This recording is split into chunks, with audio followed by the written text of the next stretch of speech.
We've been talking to you for years about how you create your own reality and how you create through the thoughts that you think. What we want to inspire you to is an early and easy awakening to the high-flying disc. We want you to feel as sure as we are about you that you have the ability to get on it and to maintain it mostly. We want to help you push the reset button. We want you to feel the power of your own point of attraction. We want you to feel the control that you have of your own point of attraction. And so we want to say something strong here. We are going to push this reset button today. It's our promise that you're going to get this because we know it so powerfully and you're willing to listen. And in the hours that we are together, you will find resonance with your point of power. But we want you to know that it only lasts a day, because tomorrow you have to get on that high-flying disc again. And the next day, you want to get on that high-flying disc again. And we want to say to you that you were born on it. How do I get on the high-flying disc? Well, you were born there. I know, but that was a long time ago. Now how do I get on it? Well, you have the potential of being on it every morning unless you remember something unpleasant from yesterday. In other words, when you wake up, what disc do you jump on? Oh yeah, I gotta go to work. Yeah. Gonna be a lot of traffic today. Better hurry. Oh, it's gonna be hot again today. Or maybe you wake up into a household full of confusion and you just want to pull the pillow over your head and not get up.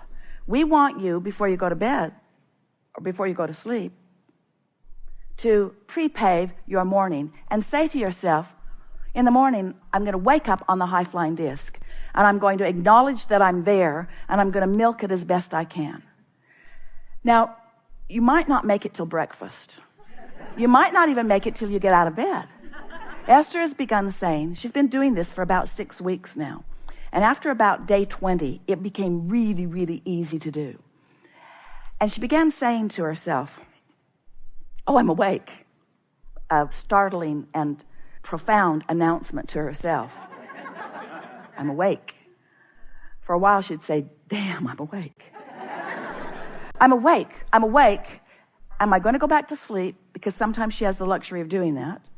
Or am I going to get up? Now, this was an important thing for her to acknowledge, because if she's going to go back to sleep, she doesn't want any thoughts to get going, except thoughts of slumber. But if she's going to get up, she wants to make sure that the thoughts that she's thinking are thoughts that will be valuable to her. She wants to make sure that they are high-flying thoughts.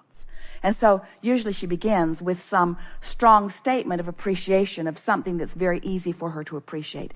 It doesn't take much. It only takes 17 seconds in order to begin your day. You've been saying for a long time, or maybe they've been saying for a long time before you got here, or maybe none of you have ever said this before in your life. Getting out of bed on the right side, or getting off on the right foot. That's what we're really talking about. Establishing your vibrational point of attraction first, because we want you to understand that if you choose it first, it's so easy to get that positive momentum going. But if you wait until you've, without meaning to, by default, picked up and carried over some negative momentum, then it's harder for you to shift from that negative momentum. We like the analogy. Esther remembers so vividly her first seeing of the streets of San Francisco. She could not believe it. Standing there in real life person at the top of that hill and realizing that cars actually drove down and up those hills. She couldn't believe it. She thought it was madness. Imagine your car's at the top of one of those hills. Your parking brake is off. Your car is out of gear. And just for fun, you decide to teach yourself a lesson about momentum. So you nudge your car from the rear, and then you realize that it's beginning to move, but you catch it in the early stage because you were not really wanting to teach yourself the whole lesson, just a little bit of the lesson, and you step right out in front of the car and it bumps up against you and it stops because the momentum was so slight that it did not take much to slow that momentum. But can you imagine what it would be like? Don't try too hard to be at the bottom of that hill stopping that momentum. that momentum would carry you into unwanted experience. And that really is what we want to talk about, momentum, because law of attraction is the perpetuator of momentum. But you get to choose the direction of your momentum. And most of you are not doing that deliberately. You're just letting conditions that surround you that you might be observing be the reason for the momentum getting going. And then law of attraction just keeps it going until you hear someone like us say you create your own reality, and you say, that can't be true. If I really got to create my own reality, I would create a different reality, Abraham. And we say, you may very well want to create a different reality, and you absolutely have the ability to do it, because there is nothing that you cannot be or do or have. You have the ability to get the momentum going. You have the ability to keep the momentum going. You have the ability to know when the momentum is in the direction that you don't want. You have the ability to slow unwanted momentum. You have the ability to speed wanted momentum. You have the ability to do all of it. You've just got to understand how you do it. And you have to understand momentum. We think you understand momentum, don't you? Have you ever sort of been a little ornery and made a comment and someone picked right up on it? Someone on the ornery disc with you. And then off you go. Now you're remembering things you haven't remembered in a long time. You're telling stories that you haven't told in a very long time. And this person is extracting stories from their past and now you've got a really good ornery meeting going. Could really feel the momentum of it. And then what happens when some bright-eyed, shiny person comes into the room and you've got that kind of momentum going? They either get sucked in with you, depending upon how stable they are in their own vibration, or they bounce right off of you, depending upon what they've got going. And that's what we are wanting you to do. We're wanting you to prepare yourself by getting on the high-flying disc and staying there and practicing it more throughout the day, and then recognizing the power of the momentum that you have going. Once you get some of that momentum going, you're going to begin to notice the ramifications of momentum.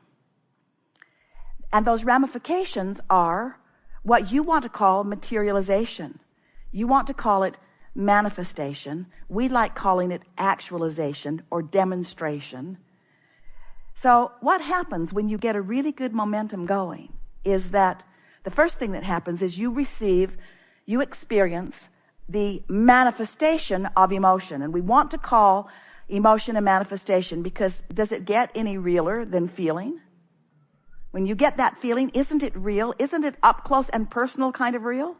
That's a manifestation. It's a manifestation of momentum. And you can tell by the way you feel whether it's momentum leading to something you want or leading to something you don't want. The next thing that happens is thoughts begin to flow. That's the next thing. Now, really what happened is the thought came first and the emotion came second. But we wanted to call the emotion the first awareness of manifestation. We think it will serve you if you realize that when you are feeling an emotion, that it is a demonstration of the beginning of things materializing. Because the emotion has materialized. The next thing that happens is thoughts begin to flow into your mind. Thoughts, a stream of thoughts. You're likely to get a really good idea about something. And you'll know it's a really good idea because it feels good when it comes. Now, depending upon what disc you're on and what kind of momentum you're gathering will depend upon how good or how bad the thought feels. The next thing that happens when you're on this high-flying disc is that nature begins playing with you. Nature plays with you. Nature is the first responder beyond your own emotions and thoughts to demonstrate to you where your vibrational frequency is. Any nature ever playing with you? Hummingbirds doing ridiculous loop-to-loops in the gardens. Birds flying, obviously, just for entertaining you. Creatures of all manner, cooperative components of the universe, saying to you, now that you're getting the hang of this, we would like to demonstrate with you the alignment that we feel in you. And then, of course, on your high-flying disc, other humans, also on the high-flying disc, appearing in crowds, standing out, walking to you, right timing, saying the right thing at the right time, giving you just a little piece of something that you were wondering about, another little piece of something. Rendezvous all day long, leading you to where you want to be, because this is certain. Where you stand and where you want to be is known by all that is. And when you take the time to wake up deliberately, acknowledging the high-flying disc and deliberately staying there and beating the drum of it and practicing it through the day, even if you fall off, you will. Even if you fall off, get on again. Even if you fall off, tomorrow get on. Even if you fall off, tomorrow get on. Until eventually Esther said, Abraham, I refuse to accept that I have to wait until tomorrow to get back on the high-flying disc. You've given me too many tools. I like it on the high-flying disc. I'm going to be on the high-flying disc. I don't care what it takes to be on the high-flying disc. Even if I have to feel good, I'm going to be on the high-flying disc.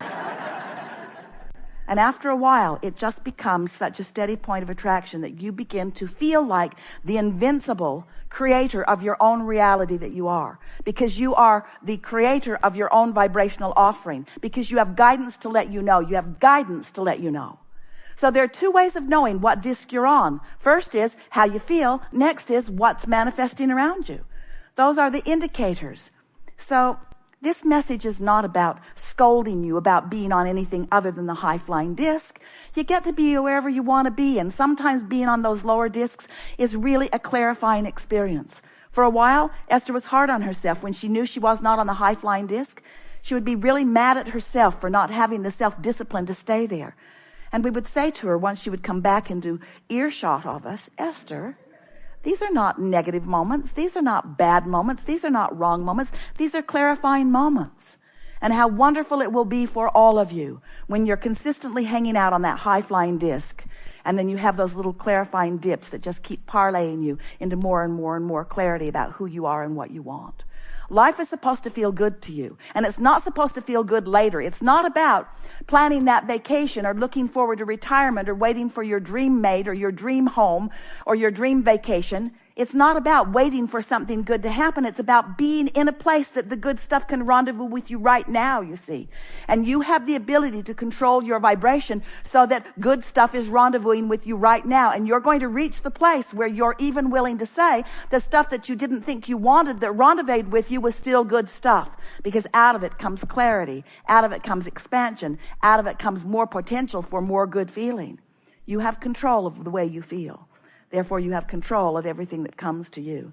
Therefore, you are the creator of your own reality. We just want it to be fun along the way. Esther began writing, I'm having fun on my way to that. Because she discovered that was a big piece. Because if you want to be someplace that you're not, and you're aware that you're not, in your awareness that you're not where you want to be, what do you feel? Negative emotion? And if you're feeling negative emotion, what's your point of attraction? And if you're not on the disc where you're going to rendezvous with what you want, and you're on a disc where you're going to rendezvous with what you don't want, you sort of kind of getting how this is? But what if you don't have yet in manifested form what you want, but you're having fun on the way to what you want? If you're having fun on the way to what you want, then what disc are you on? If you're having fun on the way to what you want, then you're on that high-flying disc, and then on your way to what you want, you're having a whole lot of fun with a whole lot of other things that you want too, you see. But if you're bummed out about not having what you want, then what disc are you on? And if you're on that bummed out disc, there's grumpy and happy and sleepy and bummed out. So if you're on that disc where you just don't feel good, then what is your point of attraction? What's your emotion telling you? What's disappointment telling you that you're headed toward? You see. So do you like knowing that you can control the way you feel? Do you believe that you can control the way you feel? And do you hear us when we say your best chance of controlling the way you feel, of controlling your vibrational output, is by starting in the morning when the momentum is slow and then getting it going in the direction of that which you're wanting. So how do you speed momentum? If you're on the high-flying disc and you want it to go faster, and you do, how do you do it? Become more specific. If you're on a low-flying disc and you feel terrible, do you want to speed the momentum or do you want to slow it? And how do you slow momentum? By becoming more general. So now you sort of get it, don't you? Think more about it if it feels good. Think less about it if it doesn't feel good.